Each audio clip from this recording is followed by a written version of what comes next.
whatever it is that we're thinking and believing into it. That's absolutely all that it can do.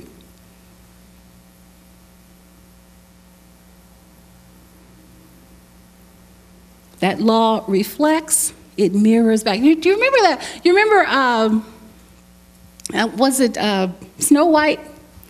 Where the witch would stand in front of the mirror and she'd say, "Mirror, mirror on the wall, who's the fairest of them all?" And what did the mirror say? It's not true. The mirror said, "There's only so much that a mirror can do," okay? That's what the mirror said. And that's what the law is saying to us in our life. The very same thing. There's only so much that a law can do. All it can do is mirror back what's in front of it. The law doesn't make up something to reflect back. It mirrors back what we give it.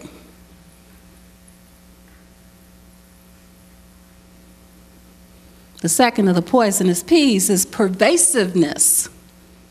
She talks about the fact that if there's something going on in our life that we don't want, we have to address it head on.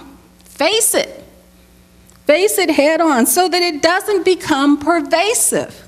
Because once it becomes pervasive, it starts to impact other areas of our life. So that one incident that was impacting our finances suddenly is impacting our relationships, suddenly is impacting other things that are going on for us. Because it is becoming pervasive. So that's a poisonous P. Don't take it personally. Don't allow it to become pervasive. And the third of the poisonous P's is permanence. Permanence. And that's the one I'm talking about this morning. It's the belief that whatever's going on in our life right now is here to stay. And that's just not true. That's just not true. Because everything in our life comes to pass. Do you remember that in the Bible? You remember how many times you heard that in all the old biblical stories on TV too? And it came to pass that such and such happened, okay? So what is it? It's telling us that things show up. Everything shows up to pass. So how long does it have to stay? How long are you going to hold it? How long are you going to hold it in place? How long are you going to keep it here? That's the terrorism again. So permanence, everything comes to pass. Recognize that and let go of it. Have the experience of it and let it go and move on to something else. Because if we don't let it go, this law that is impersonal and obedient is going to do exactly what an impersonal and obedient law does. It's going to mirror back what we're thinking and believing. But right now, right this moment, see, we can use this same law to believe that we're prosperous. And why is that? Because there's only one law. It's the law of mind. Everything else feeds into that law. We can use that same law to believe that we're prosperous, not because of anything that we have done, but simply because it's the truth of us. We can use that same law to begin to expect perfect health in our lives. Not because of anything that we've done, because it is the truth of us. Now, did you hear what I said? Perfect health is already our truth. It's not something we have to get. It's not something that we have to find. It is our truth now. So we can believe we're prosperous. We can expect perfect health, and we can begin to know freedom. Why? Because we've done something to be free? No, because freedom is our truth. Knowing. I love that word knowing, and I love the book that Reverend Lacey's teaching right now, A Happy Pocket Full of Money, because it takes knowing to another level. It says, knowing isn't instantaneous. Knowing is simultaneous. That our manifestation is simultaneous with our knowing. So what does it tell us? There's no waiting on register 1, is there? You don't have to wait to see it when you know. So see, we are locked into some old rules, okay? And the rules that we're locked into are dealing with the physical realm. See, but we're dealing with the spiritual universe. So the rules have changed. You don't use the same rules for the physical as you use for the spiritual.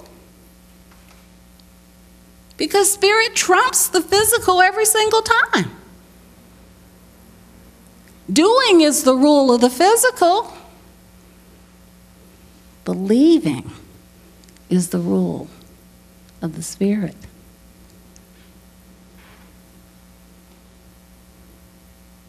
The rules have changed. What can you believe? What can you accept for yourself right now? What can you begin to believe, expect, and know right now about the truth of you right now, regardless of anything that went on even a moment ago? What can we no longer, what is it about yesterday that we no longer have to project into tomorrow so that tomorrow looks just like today and yesterday?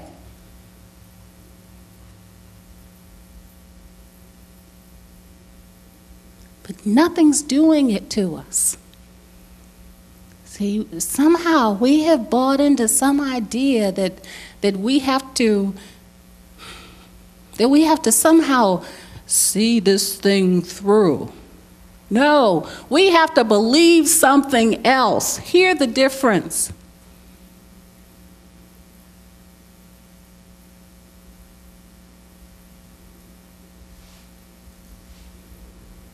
So the rest in our life, the rest of our life is still unwritten. And the rest is awaiting our awareness that nothing that's happening now has to go on any longer.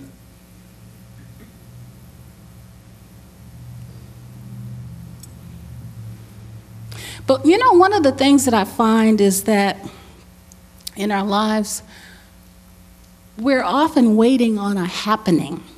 We're often waiting on something to happen in order for things to change. See, sometimes we're waiting on our money to show up. See, once my money shows up, then I can be free. Then I can be prosperous.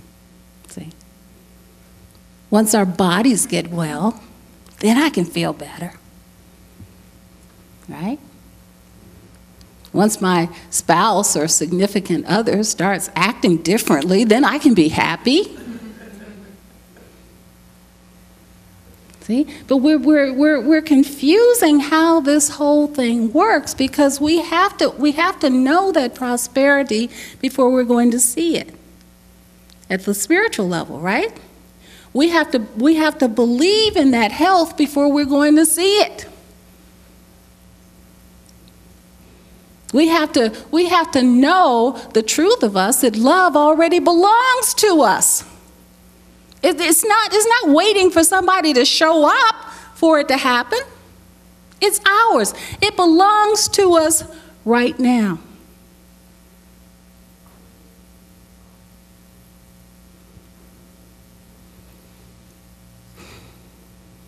So it's not a matter of